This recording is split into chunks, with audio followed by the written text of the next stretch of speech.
que vine porque me dijo un amigo y me metí para luego irme a la universidad y estudiar lo que quería, que era videojuegos. Salí de batch que no iba a hacer nada. Hice el primero, no acabé el curso directamente.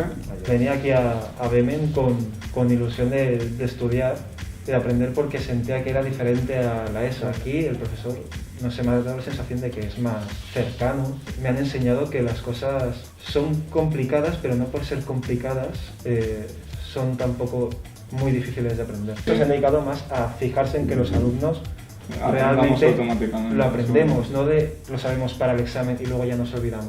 Sí. El rollo con los profesores es bastante bueno. Sí. Se dedican a ello.